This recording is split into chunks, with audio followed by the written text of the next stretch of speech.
the broadcast button on now.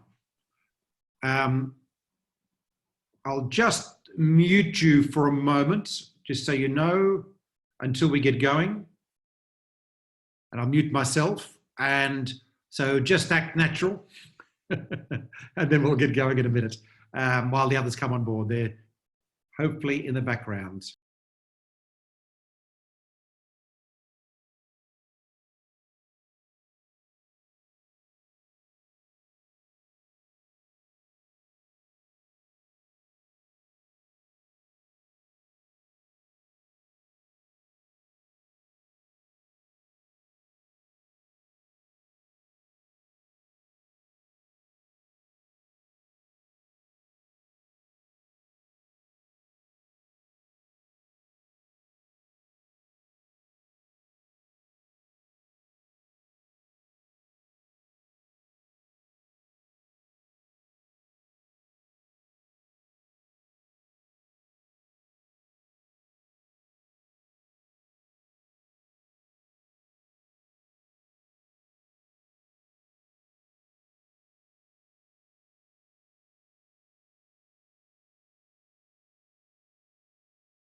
Folks, thank you for joining. We're up to 80 at the moment. We have 400 people plus, I think it's 500 actually, registered today.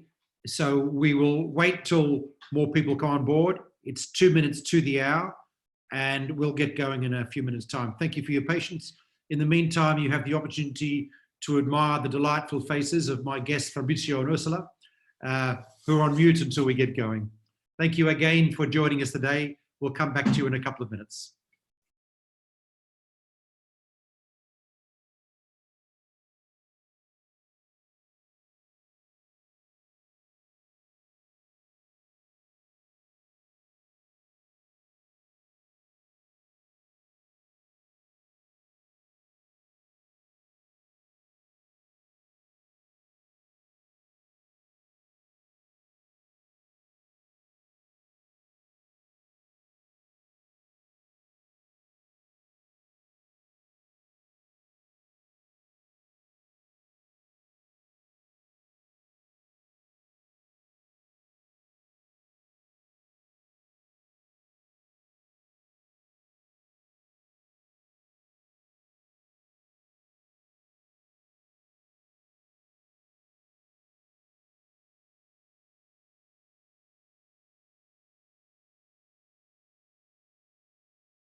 Hi everyone, I'm Sean Kidney. I'm CEO of the Climate Bonds Initiative. We're doing a webinar today about the EU taxonomy and the section on buildings. We still have people climbing in. The numbers keep growing by the second. I think we're up to 100, nearly 200 now. So I'm going to just give it a couple more minutes before I get into any substance and call on Fabrizio and Ursula to talk, while people dial in, as is often the case. They're figuring out Zoom and so on. Although I have to say, it's fantastic learning all these online platforms in this new era of working from home. I want to say a couple of words first about the context of what we're doing, history, what it means now, before I dive into the detail. You're aware, I guess, by joining this call, of the background of the European Union taxonomy. More than 18 months ago, nearly 2 years ago, actually, the European High-Level Expert Group on Sustainable Finance, that I had the privilege to be a member of, recommended to the Commission the creation of a taxonomy as part of a range of measures to support the development of sustainable finance in Europe. They said yes to all sorts of things, and they released the EU Action Plan on Sustainable Finance in March 2018 that was frankly fantastic. Now, not all my dreams, but a hell of a lot of them in terms of what we have to do. Since then, we and Fabrizio and Ursula have been on that journey in the Technical Expert Group, have been developing a range of recommendations about regulations in Europe around sustainable benchmarks, around the implementation of the Task Force on Climate Finance Related Disclosures, and about Green Bond Standard, and about taxonomy. So the taxonomy has been a lot of work, I'm going to say. We had, I think, about 250 people involved as experts at one point, as well as every relevant European Commission ministry called Director Generals. The Joint Research Centre of the European Commission did a lot of basic work, the European Investment Bank, the European Bank of Reconstruction and Development, and so on. And all the regulators were part of that too. We had representatives from the European Central Bank sitting in on meetings, the European Banking Authority, and so on. It's been quite a process. I have to say, a fantastic process in terms of fleshing out the issues and working out what is the right kind of approach for us to take in Europe. Now, we've published earlier in March the final report of the Technical Expert Group on recommendations for an EU taxonomy. They are recommendations. The member states, Parliament, and the European Commission agreed in December to go forward, and a framework for going forward on this. They actually, after, let's call it, some interesting arguments and discussions, agreed with our recommendations around a range of areas, and notably in electricity generation, which has caused a lot of headlines in Europe, and also a lot of, what would I say, misunderstandings. And we're going to discuss that next week at this time with Carsten Loeffler from the German government's Sustainability Finance Council, and with John Sinner of the European Investment Bank. So if you want to talk about those controversial areas, join us again at 1500 Central European time next week, same day. And this will be a webinar series. We will be tackling in the following week another key area, manufacturing criteria, the week after transport, and so on, right through till the end of May. Every Thursday, 1500 Central European time. And now, today we're going to focus on buildings. The taxonomy covers a wide range of areas. These are recommendations that the Commission now needs to turn into regulation, which will come into force from the end of this year as a voluntary approach, and then by the end of 22, it'll be a mandatory requirement that if you're calling something sustainable and reporting against the disclosure regulations in Europe on your sustainable assets, that you have to report against the taxonomy or in line taxonomy. That'll affect banks, that'll affect corporations, and all investors apart from the smallest ones. So that's a pretty major initiative. It's likely to have a global normative power, as many European regulations do. You know, to get agreement across Europe, everyone else says, oh God, okay, we're not going to go through those negotiations again. We'll just adopt the European regulations. And we're seeing that to a certain degree, but it's worth noting that some of the measures in this are very Euro-specific. And we'll talk a little bit about that today. The built environment, well, this is a huge part of what we have to do around emissions. Our brief from the European Commission was to focus first on climate mitigation and climate resilience, but also look towards circular economy, pollution prevention, and other key factors of environmental protection, all of which are interrelated, of course. In the trajectories that we see climate scientists producing, the International Energy Agency producing, about how we're going to meet our climate goals, the reduction pathways that Europe has now committed to, zero net carbon by 2050 and 50% cut in 10 years of our emissions, the built environment is a huge slice, roughly 40%, depending on which study you're talking about. So what we've got to achieve, we have to get our buildings much lower in terms of their emissions, much more efficient. We have to get to net zero carbon as fast as we possibly can, is the point here. And the good thing about the building sector is it's a relatively easy financial ask because most of the time we're saving money. When we make these things more efficient, our energy bills go down. It's a capex, a little bit more capex with a lot lower OPEX going on. That's at least what the models tell us. We all know that when we get into the weeds of it, it's a little bit more complicated to implement. In the meantime, this guidance that we're about to talk about is the guidance for what you're able to call sustainable in terms of building. If you're an investor, disclosing your holdings in property or property related financial instruments, of which there are a wide variety. If you're an issuer of a bond wanting to do a green bond under the green bonds, the European Green Bond Standard, it has to meet the taxonomy and so on. So let me introduce you to my colleagues, Ursula Hartenberger and Fabrizio Varriale from the Royal Institution of Chartered Surveyors. They've both been the key draftspeople for the buildings criteria, with a few of us bending over their shoulders and saying, no, change that, change that, change that as we go along. So it's amazing that they've survived this process.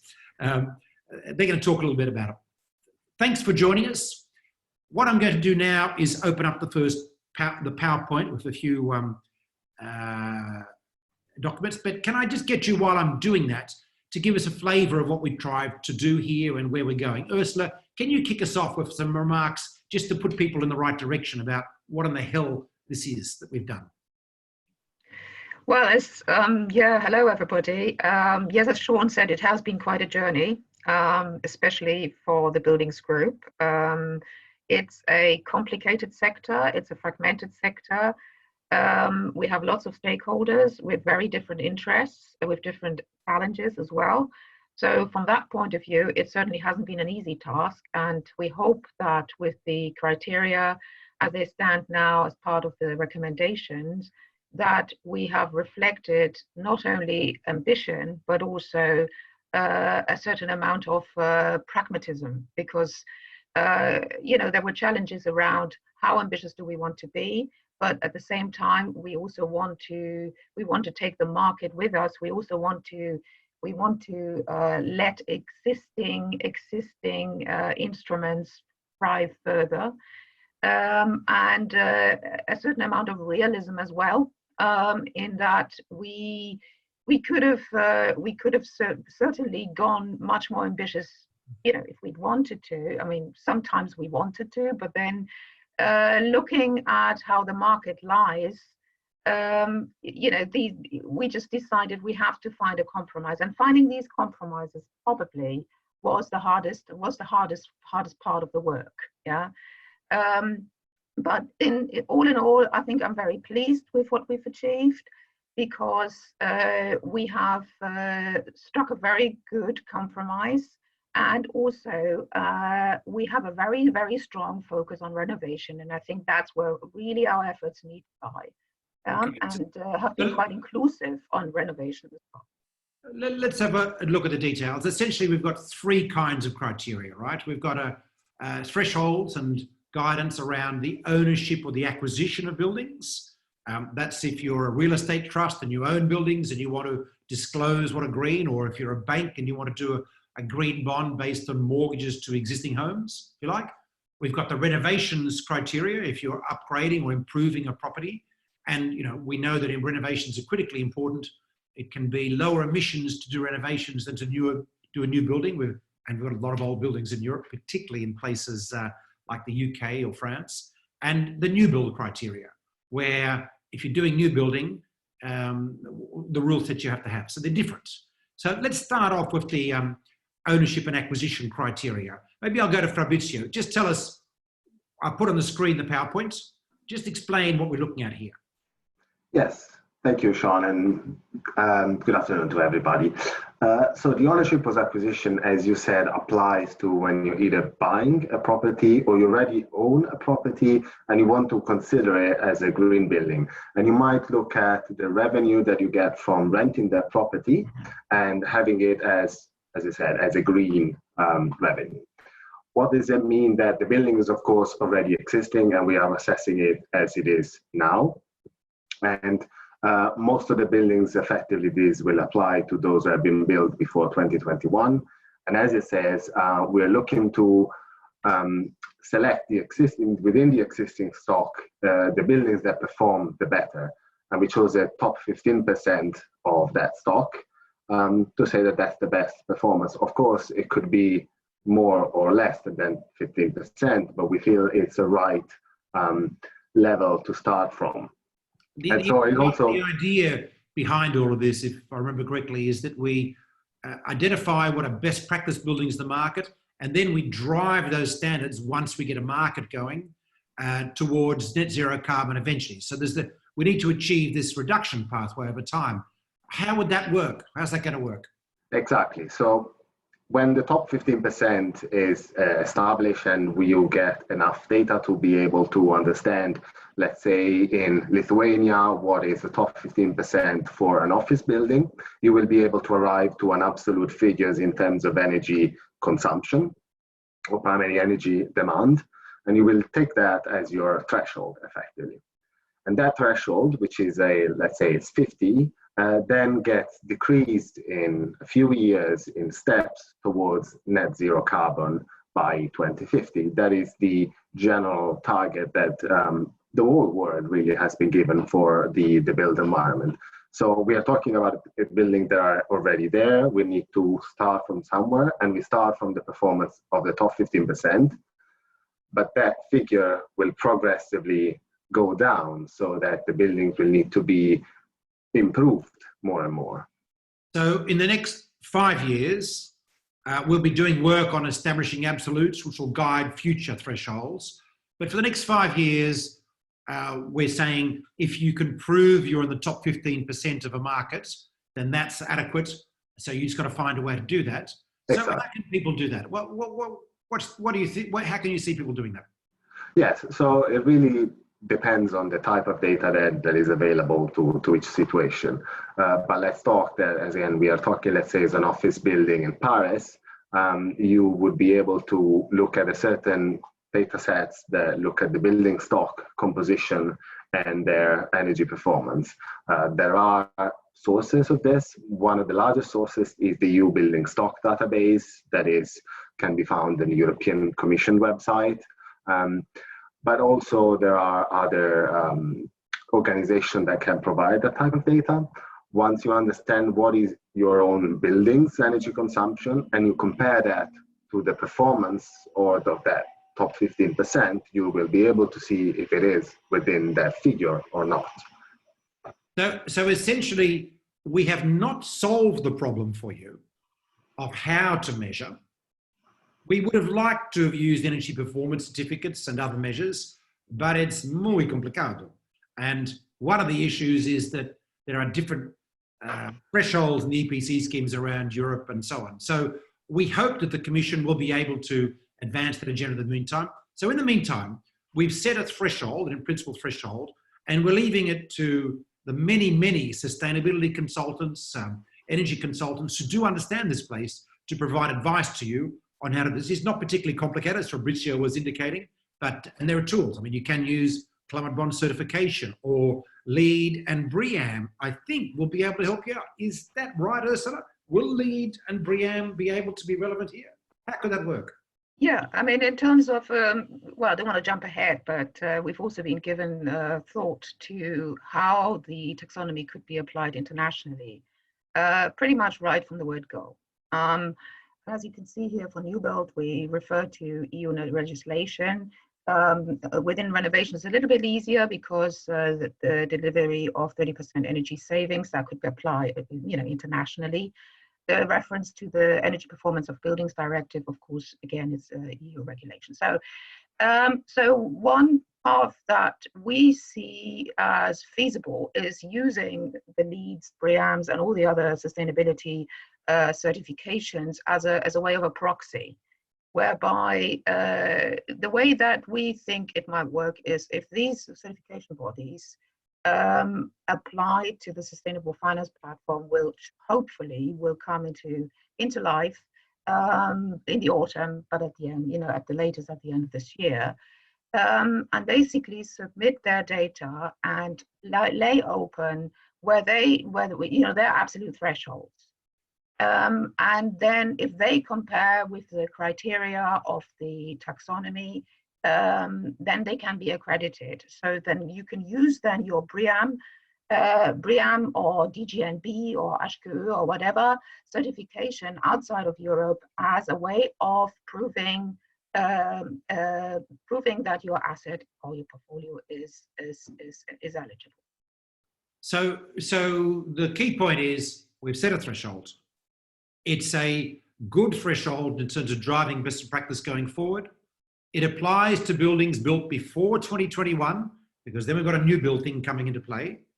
And you just have to make a case that you qualify at this stage. And we're looking for that case. And we're very keen to see all the organizations around the world that are providing building standards, whether that be LEED or BREEAM, or whether it be the Green Star in Singapore and Australia, or all of these schemes, to simply make a case as to how their threshold will meet them. That's what we do. This is a soft start to this particular scheme. But during the next couple of years, we hope we will be able to provide absolute measures to guide the reduction pathways that have to start in 2025. Across many areas of the taxonomy, we're doing this. We're having let's call it a transition approach, and we describe it in some detail as a transition approach, where we will allow investments in steel plants or aluminium plants or property, which is good practice now, but needs to get better. And we will have a trajectory of change, and every 5 years, is what we're saying, that threshold will go boom, down and down, till we get to where we need to be, which is net zero carbon everywhere.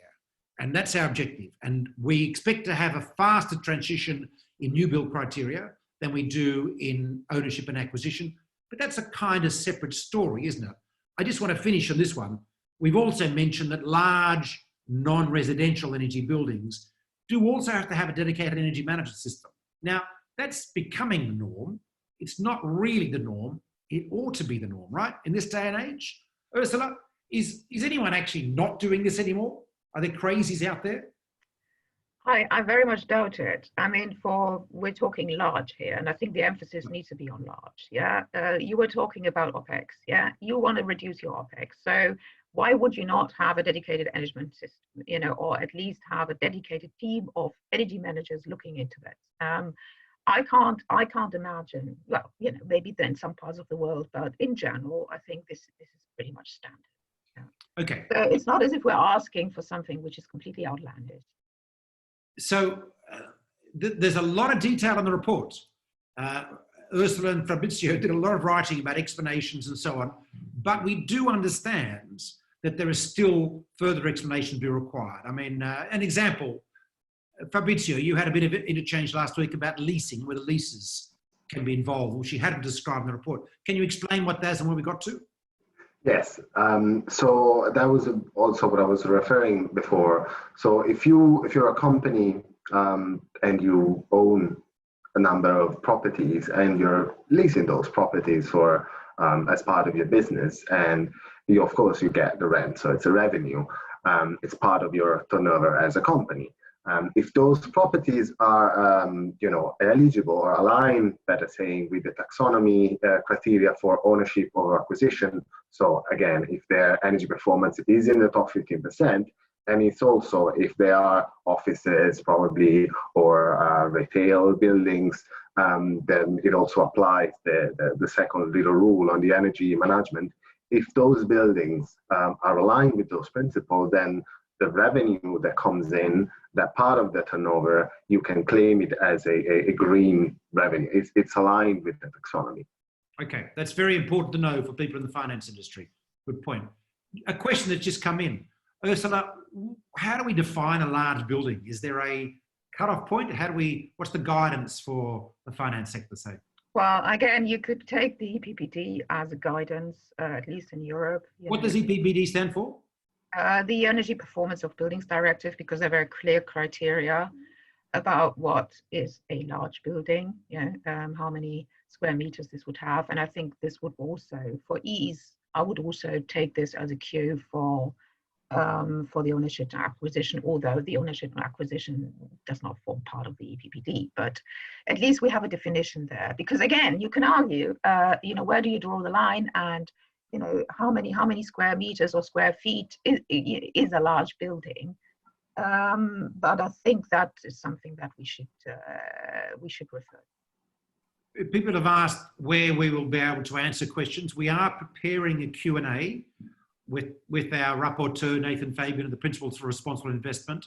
And we'll be taking questions that we answer online and ones that we haven't, and providing some further. So watch this space. It'll appear on the Climate Bonds website and the website of a range of other organisations involved in the Technical Expert Group. So it's in progress. I'm not going to get to all the questions though, but I just had another question around timeline for implementation. Let's just take that, because people are worrying the pandemic. Does this mean nothing's going to happen? The Commission has told us this is on target. So we expect to have the regulation finalised in Q4 of this year. And then the process for it becoming mandatory remains the same, end of 2022, and there are staged implementations. Ursula, I think I've got that right? Yeah. Okay. Renovations. Fabrizio, how does this work? Yes, so the renovation, it's considered as an economic activity, and it's important to keep in mind that what's being assessed here is not really the building in itself or its level of energy efficiency, is the renovation project. So the renovation is aligned with the taxonomy. There are two options. Either the renovation is delivering 30% energy savings, and that is calculated looking at the energy consumption of the building before the renovation, comparing to the energy consumption after the renovation.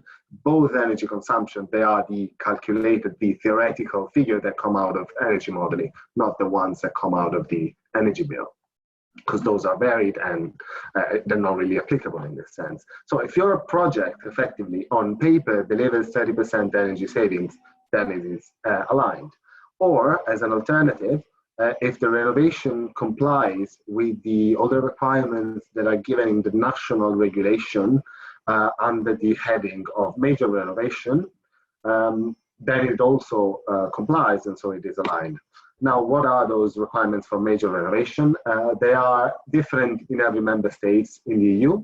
They are effectively embedded in the building codes, and they are rules that are implementing the EPBD, again, the Energy Performance of Building Directive. So if you attach a certain amount of the building, and that's why it's called building renovation, it's a certain part of a certain area of the facade or a certain area of the floor area, then the major renovation category kicks in. And if you comply with all that's asked, then your renovation will be eligible. Those requirements that have been defined in a national regulation, they've all been based on a number of parameters that are effectively looking at cost optimality of the measures. So they're not asking for too much. They're asking for the right amount for the building so that you can, with a cost optimality, achieve a good energy efficiency. So we're not necessarily saying that if you're getting the major renovation, you'll be delivering 30% energy savings. But one of the two options you can go to. So of course, the EPBD option is easier to pursue in EU member states, but outside the European countries, then people will go for the 30% energy savings. Okay, so there's a couple of ways you can do it. The principle's the same. It's fairly straightforward. So there's a key change here to some of the bonds you've seen in the green bond market, I need to alert people. In the green bond market, we've seen a couple of bonds around the improvements to a building where the whole value of the building has been counted. In here, and in the green bond standard, of course, which links to this, you'll be able to claim the renovation on that building. But if the building doesn't get into the top 15%, you can't count the value of the whole asset. You're only counting the renovation inclusion. But if your renovation cost can flip the building into the top 15% metric, then you can count the whole value of the building and the asset in that number one metric, ownership or acquisition. So bear that in mind. There's a couple of different ways this can work out. But now I want to go to new builds. Now, new build is not a big part of finance or institution portfolios, but of course it's where we're going to drive the market, and it's critical to ensuring that our future emissions get down. It will be a big part, of course, as buildings built after 2021 start becoming part of the portfolio. So looking forward, Ursula, lead us through this. What is net zero energy building for all our listeners outside of Europe first, and how does this work? Well, at the moment, the near zero energy buildings is EU regulation, and this should be transposed in all member states in the EU. By 2021, that should be the standard. The respective national standard in the member states. So we have gone lower than the national standards. Sean already said why. The buildings that are built today are the existing stock of tomorrow, and we don't really want to lock in. So therefore, the level of ambition for new construction is higher than it is for renovation. There is definitely a reason. There's a reasoning behind it, because we feel that what is built today, with the knowledge that we have, with the targets that we have, with the pathways that we have, there is no excuse to build shoddy buildings, if I may say it as sloppily as that. So we're using those NZEP requirements, but they have the buildings that are going to be eligible for the taxonomy have to do better than the national requirements, because otherwise you could if we were just going to go with NZEP requirements in every member state, you could quite rightly accuse us of greenwashing. So we didn't want that. So the level of ambition is different for new build than it is for renovation, but that's intentionally done so. And that's one of the ways we pick up something that we haven't been able to address too, which is embodied carbon in new build. We are talking about looking at thresholds, but the data availability we decided was very poor. So by the mid-2020s, we hope to be able to tackle that issue. But in the meantime, effectively, the threshold for new is significantly tighter than the threshold for renovations and existing, which biases towards trying to improve existing stock rather than pouring a lot of new concrete. That's the idea, Ursula? Yeah, and I mean, there was a lot of call for embodied carbon from the company in both rounds of consultation. We are absolutely cognizant of the fact that this is a big issue, because we cannot only look at operational carbon. We also need to look at the construction phase. But without data, we would not have been able to set any meaningful, robust thresholds, and therefore we have slightly deferred that. But it's definitely on the agenda. So, Fabrizio, before I go to the next one, tell me something that you learned through this process which surprised you. Just give us a flavour, because I want to give people a flavour of the process. For the process of developing the criteria. What you found out that surprised you through this, and where you got to a learning is what I'm after. Well, I mean, I myself, I come from research in buildings and sustainability, and I found that everybody is facing the same problems, really. Of course, the academia has looks at them from a different angle, but then the industry looks at them from a different angle. But it's the same problem. How do we get the data? how do we assess buildings, how can we, from the investors who are somehow fairly remote and disconnected from the building or which is happening on site, how do we get information from one place to the other? Yeah, I mean, it was very interesting to see that all the people coming together and we're so struggling to get the data. And then it's also interesting, I think, to see that although we all had agreed in terms of our ambition, we all have different ideas, a list on how this ambition might be realized. And then we needed to confront with how the market also works. So it was really interesting in terms of learning how things from, let's say, the more transparent data can become quite murky. Yeah. So folks, you would have thought that by 2020 we'd have common standards and common frameworks we can pull off the shelf and put into action. And I guess what we found, and question to you, Ursula, is that actually it's a bit higgledy-piggledy. There's different schemes, and so marrying all these together is perhaps more work than we thought it might be when we started, and that's still very much a work in progress. Is that a fair thing to say, Ursula?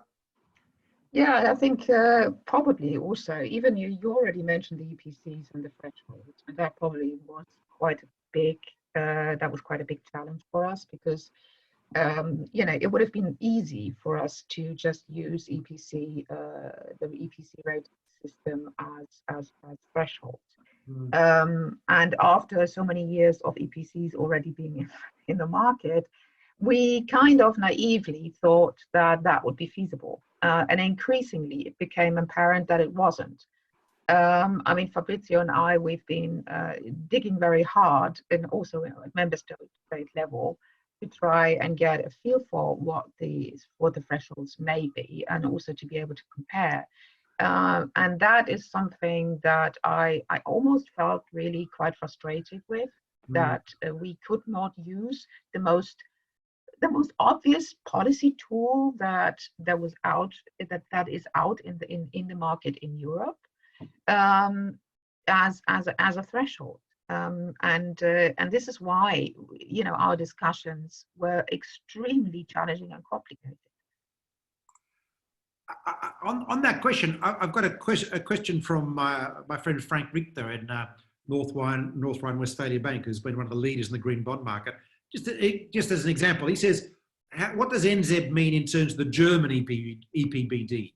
We're going to get this question from a lot of people, right? But how about it? So the first question is, can you answer that question? But more to the point, where can we send people to the green building councils around Europe or to other places to be able to get help with all of this? How's that going to work in the market? So two questions for you. NZEB and EPBD in Germany, is there the same? Is it different? Well, Germany is a particularly complicated example because Germany has not adopted the ABC, scale, and from what we could gather is that they have not actually converted their barometer, because they're using a barometer, into EPC values for all buildings, which is really causing an issue, for them now, because. And so I think, Fabrizio, correct me if I'm wrong, they haven't done that for commercial buildings, have they? No, there's only for residential. Only for residential, yeah? Yeah. The same applies to Poland, Malta, and the Belgian region of Flanders. In Flanders, I think, again, they've only done it for residential. Malta hasn't done it at all, and in Poland, I don't think so either. Therefore, again, for us to be able to compare where they actually the actual thresholds for the EPCs and for the actual NZEB level that they have defined is challenging. And I mean, I know that from the German participants in the consultation rounds, we heard a lot that they just felt that the level of ambition on NZEB in Germany was quite low, and they were not all that impressed with it. And I guess if one were to look at all the NZEBs across Europe, you would see quite a lot of diversity in levels of ambition. Yeah. Does that mean our NZ less 20% is not ambitious enough in Germany, or do we think that is ambitious enough for the task we have ahead of us? I guess the latter. Well, I mean, we had a question from Germany just last week, and there's quite a bit of confusion amongst banks about what this actually means, because they were asking us whether NZ minus 20 would be like EPC AA. So it's, for us, it's difficult to say. I mean, I'm a bit surprised that the market participants feel in Germany, for instance, that the NZ levels are not ambitious enough, yeah, and that they're quite mediocre. You would have expected from Germany maybe to go a little bit higher, yeah. So we've got work to be done, right, Fabrizio? There is some work to be done, yeah. There's some work to be done, and as Fabrizio rightly said, a lot of it is around data, and I think, and it's amazing. It's really amazing for me. I've been in this space for many years, and 10 years ago, everybody was saying, the data is a real problem.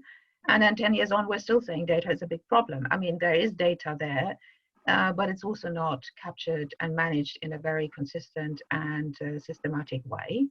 And it's not always accessible. But I would have, the buildings group sincerely thought that at least in terms of your EU policy tools, there would be more data available in the public domain that used as a way of decision making. But there is some work to be done, and let's not forget, this is the beginning of the journey. Yeah? I think that's a good point. So, and in many areas of the taxonomy, we're saying getting a final resting point will depend on many factors: data availability in some cases, the nature of the transition we can achieve in a sector in other areas, and understanding how to push it and how to make it an ambitious change, and so on. So that's guided us now thinking. We are, I want to say, resolutely committed to the idea of meeting Europe's goals and the IPCC goals. This is a climate change focus, but not exclusively, but it is focused in that area, and we need to get these emissions down. We believe that what we put on the table today is the right framework to start the process of achieving the ambitious pathway we want to get to. It will depend, though, on tightening criteria and improving data provision in different sectors. So there is work to be done. The Commission is setting up a platform on sustainable finance, which is essentially a team to pick up the taxonomy work and keep working on it. And one of the things that we have recommended they do in the building sector is work on some of these issues, starting off with the absolute measures that we were describing earlier on. So this is not a final space, and it can't be, because it's dynamic anyway. But can I say something positive? No. We've been looking at a lot of problems now. We've been looking at challenges and obstacles and all the things that still need to be done. But I think with also, I'd like to take this opportunity to also say that it's the first time that we've tried to do something like that. Yeah, and what we've done is we've created a common language. And the reason why we have so many people on this webinar is also that people are interested. Because for years we've been grappling with the question is, what is green? Yeah, how do you define green? And different people have had different views on this. And I, for one, I am very, very grateful for having been part of this journey, and also that we do now have a common language. That doesn't mean that the discussions around it stop. Yeah, and as some people may think, this is too ambitious, or this is not ambitious enough. When you were asking Fabrizio about what he's learned. One lesson really has been, you can't please everybody. Yeah, and we had a brief on the Commission. Everybody on the group had a personal brief to get the best results possible. And from that point of view, I think we should also be happy about what we're doing. Thank you. A couple of questions. Someone's asking, is there a difference for greenfield and brownfield for new build? No? Fabrizio? I can answer that. There is no difference in the in the criteria that looks at the substantial contribution to mitigation, but there is a different in the do no significant harm criteria. We're going to get to that. Yes, maybe maybe the question was if it is a brownfield redevelopment, does it count for more? Or maybe if that was the question, no. I mean, there is no difference in that sense. Okay. Someone's asked about EDGE used in a lot of countries. It's very difficult to answer that. Do either of you have a comment about this particular scheme, EDGE? Is it possible it's going to be able to match across to what we're doing? I mean, EDGE is it's very clear what it does. It's clearer than BREEAM and LEED in terms. It's very clear. If I remember, it says if your building is EDGE qualified, if it's 20% less energy, 20% more energy efficient, 20% less embodied carbon, and I think it's also 20% less water use. So it will address some of the criteria of the taxonomy. It also depends if we're looking at a new building or existing building. Now, the 20% less energy consumption is considered looking at buildings of the same type. Looking at that and looking at our criteria, I don't think there's a very strict match with that.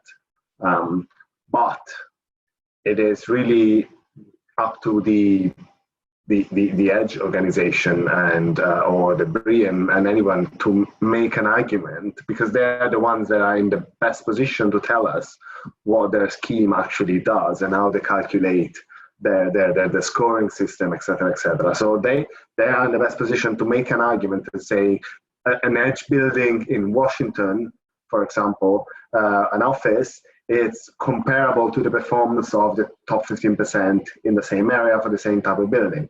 So if they're able to make that argument, then they would be aligned. Okay, which brings up a general point. People are saying, is there going to be an agency approving all of this? How's this going to work? I think we're not saying that at this stage. We're simply saying make a case in terms of in your disclosure, right? Yes. Well, I think it's our thinking has been that the case could be made to the Sustainable Finance Platform initially, but we still need to see what the actual remit and governance structure and resourcing of that platform will be, because it will be easy for us to say, well, all of these things that all the knots that we were not able to untie, they're going to be untied by the Sustainable Finance Platform. So I would say, watch this space. Maybe in a couple of months, we will know more of how this would work in practice. At minimum, we've got a framework. We've already seen a bond issued, actually in the UK, citing the EU taxonomy as its basis by Convenors, which is an energy company in the UK. People can start using it now. So, and you can simply make a case about your inclusion criteria using existing tools, and the market will certainly accepted Convenors bond. It was a very successful one. So we can get going. Listen, I've got one guy who's going to ask a question of us. This is the only person I'm bringing in remotely, Tobias Lindberg, who's from Andelsbaken in Sweden, who's done a lot of green property bonds. Tobias, can you hear me? Tobias, my communication has failed. You might have to unmute yourself, Tobias.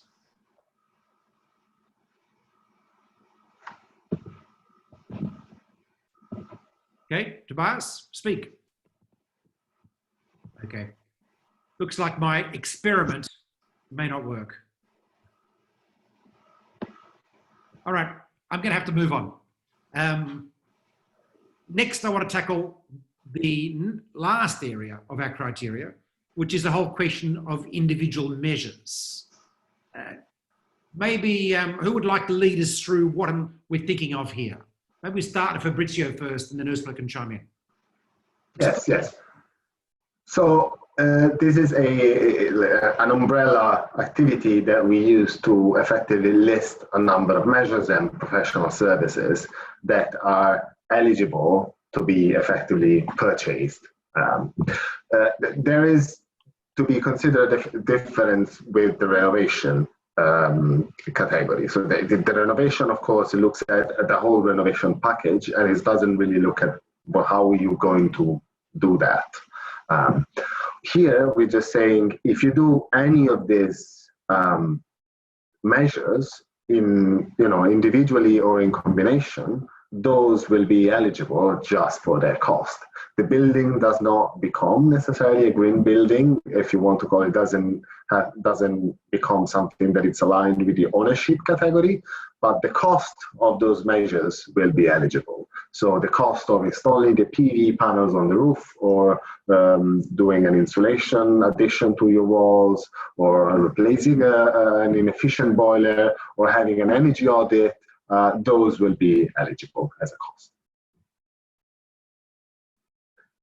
So we pick that up in the manufacturing sector as well, right? So yes, there is an alignment because those are effectively either things that are going to reduce the demand on the building, or low carbon technologies, renewable technology, photovoltaic panels and such. So those are things that also need to be produced. And so it's good to recognize in production that those are enabling technologies in a way.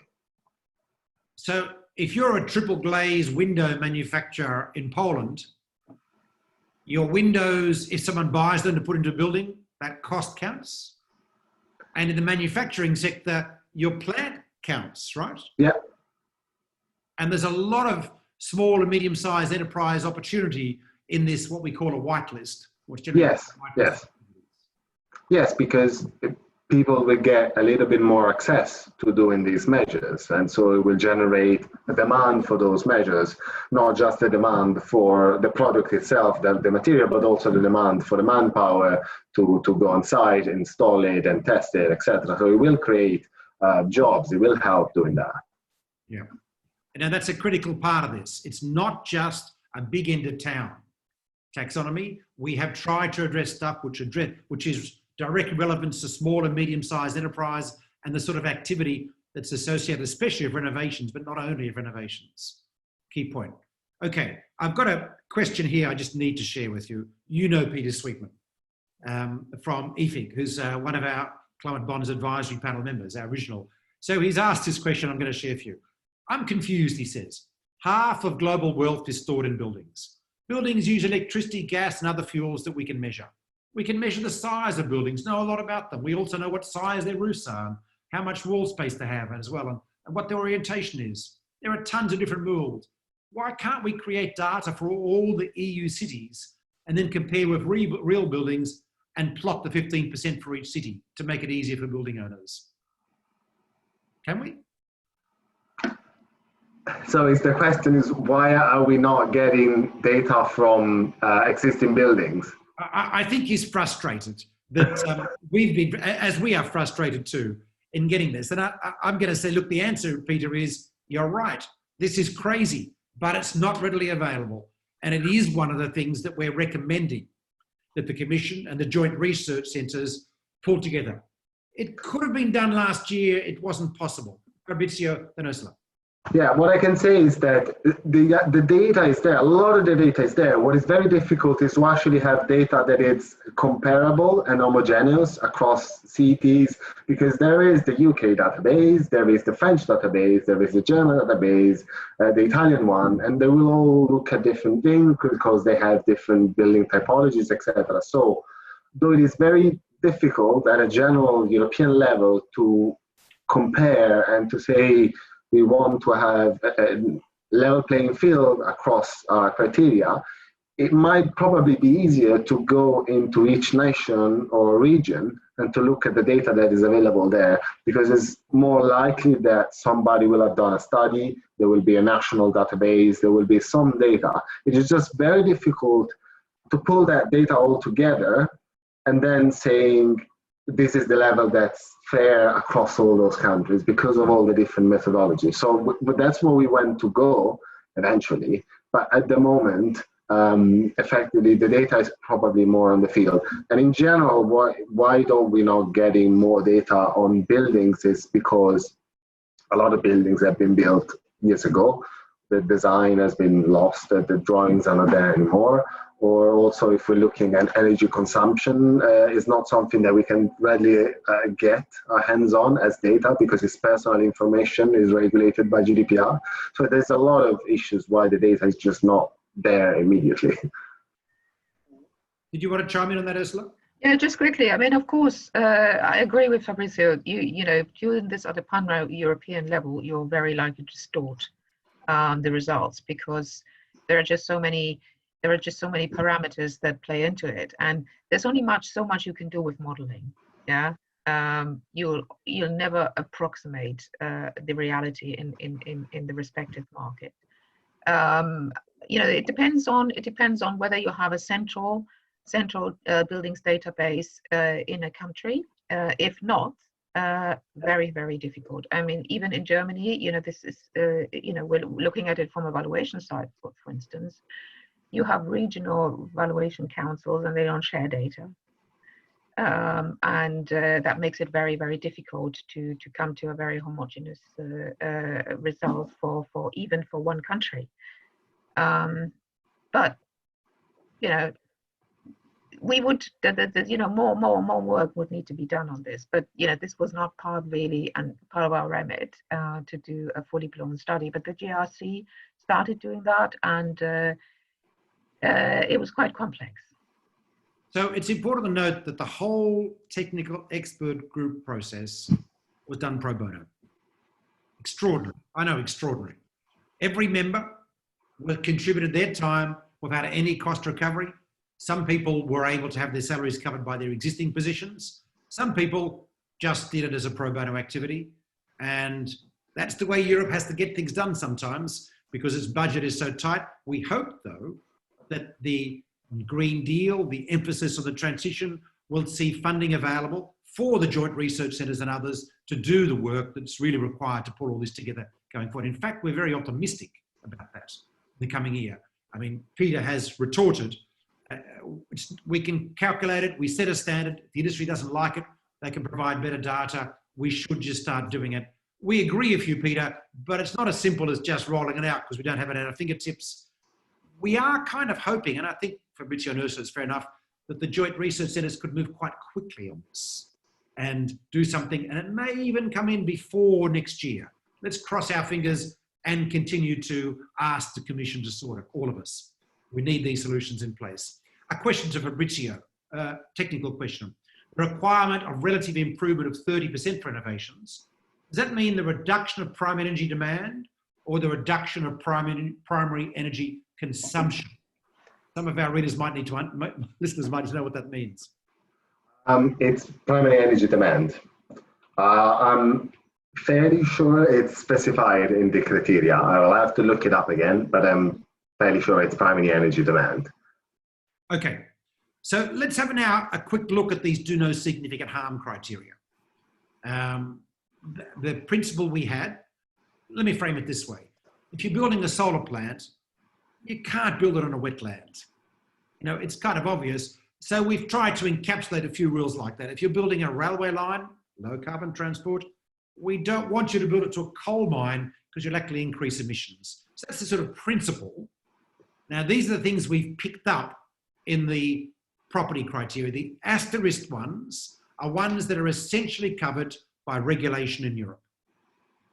But I'm going to ask you just to talk about a few of these if I can. Ursula, give us a flavour, particularly the bottom three, and what's involved in doing this.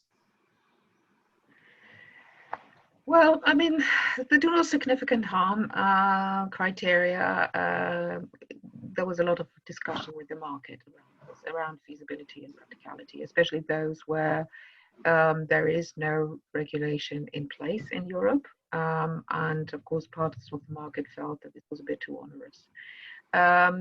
If I may take the timber products, because we did have quite a few and the stipulation to use at least 80% of certified timber, virgin timber. This is also needs to be seen in a context because, of course, the TEG had covered a number of activities, and also there's the activity of forestry, sustainable forestry, and you know, by including this, we are also supporting the whole principle of sustainable forestry, and the use of the material coming out of sustainable forest. So that was the thinking behind that. In terms of reducing material physical climate risk, so here we're talking about adaptation. We realize that there are no thresholds for this yet. There is no legislation yet, but we only have to look at, you know, we only need to look back over the past few years. I'm talking droughts, I'm talking floods, and other extreme weather events, that it was felt that even though there is no framework in place yet, that it was important to put this in, to put it on the radar, to raise awareness around this, because we are sure that over the coming years, it's not going to be a shift from mitigation to adaptation, but I think adaptation will increasingly be seen as a critical area. So therefore, we felt that it was good for the market to already to bear this in mind when doing projects. Because it makes sense, because you're basically future-proofing your assets and your investments. So in the adaptation and resilience criteria, we're essentially saying you've got to look at the question, and if some recommendations arise, you've got to act on them. It's not necessarily more complicated than that in the building sector. We are not providing very tight guidance at this stage. As Ursula says, it's time to start considering this. I mean, there are some obvious things. We need to be thinking a bit harder about floodplains. We've got a lot of buildings in Europe, sometimes just across the channel from Europe, still being built on floodplains. This is crazy, and we need to address those questions. But it also affects heat stress. Europe is now going to see much, much hotter summers as a norm. Yes, and if you are actually insulating, if you're actually carrying out a renovation project, yeah, and you're in the south of France, and you're thinking about like recladding, this is something that, well, if you're actually touching the building, it makes sense to give this some consideration and do a feasibility study, feasibility check on adaptation as well. Because if it's like a commercial building and it cannot actually be used anymore, or you may have to install airco at great cost, big equipment, big plant. It may actually, be in your interest to have that on the radar. So the guidance isn't particularly tight. We've put it in brackets because we know it needs work to develop it further into something that's useful and usable. Realistically, this is going to be applied to large developments. It should be applied to large developments right now. It's crazy. And large existing holdings. I think that sounds right, Fabrizio. Do you want to? Yes. I mean, and it does sound, maybe when one reads it, sounds a bit mysterious, but effectively looking at buildings, what we are talking about is, as Ursula said, flood risk, future temperature rise. How is it going to impact? Is there going to be overheating? What are we going to do to avoid overheating? Put shades, it's effectively this. It's checking that the building is still standing and not going to get down because there's a hurricane and the wind is a little bit over the limit that's usually used. So it's effectively resistance to weather conditions that we're talking about. And this is something that, at least for new builds, will be done at a project level, fairly standard now, as you're saying. So you need to plan for those things. A last technical question, because we need to wrap up. You're familiar with EMAP, the European Covered Bond Council for Energy Buildings project.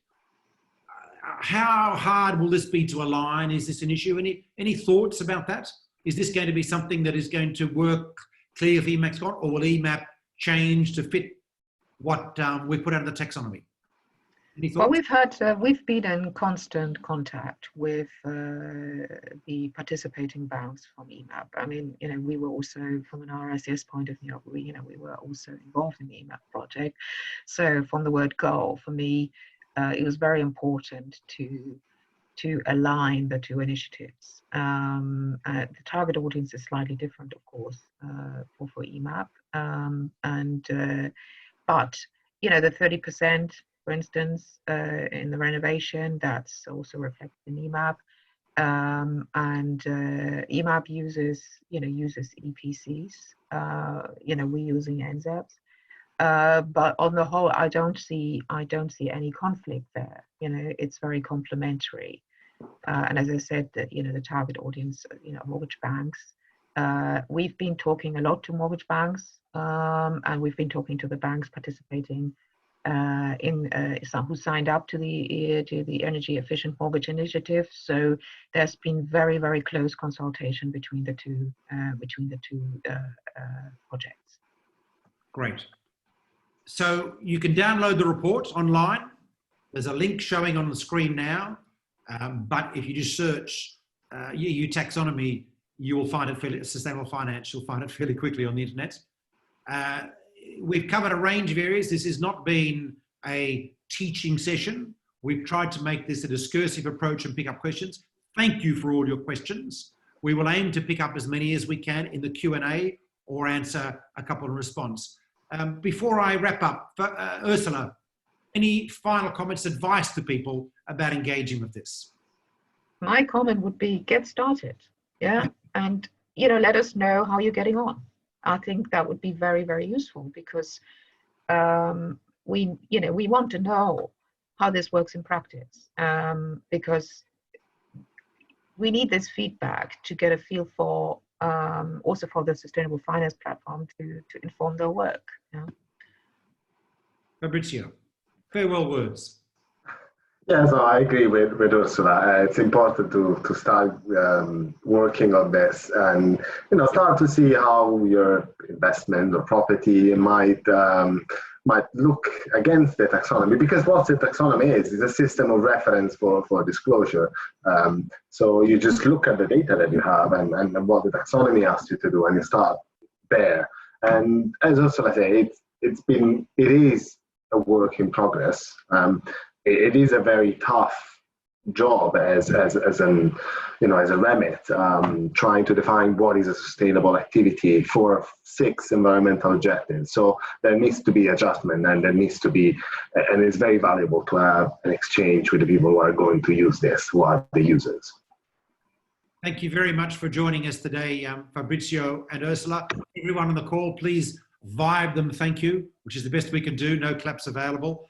This is a critical part of our thinking about about developing a sustainable future. As Peter Switman said, half of global assets, 40% of the reductions in emissions we have to achieve are in this sector. We are about to go through an amazing recession, I'm afraid. We will need to stimulate a way out of it. We've learned from 2008, I think. Now we need to ensure that stimulus is really consistent with the future that we know we have to create. It has to be a green and sustainable stimulus. The taxonomy is a framework for that stimulus. We can't afford to wait to get everything right. We just have to start doing it and trying it, as Ursula says, and learning as we go, but we know this is the direction. It's not that hard in terms of a direction. As we see stimulus, we want to see stimulus for these kinds of things. We want jobs in green building development, not non-green building development. That's what we've got to achieve. We need to ensure that money flows to banks who are supporting this transition. We need to ensure across all sectors of our economy, energy, transport, manufacturing, agriculture, that we follow the same approach. This is the time to plan. By the end of this year, we'll be starting to go out of this, and this is the map. Thanks everyone for joining us. Thank you so much, Fabrizio. Thank you so much, Ursula. Thank you, Sean. Royal Institute of Chartered Surveyors for supporting this. And thank you everyone for being so enthused, committed and interested in creating a future that we know we need, a sustainable future. Au revoir. Thank you.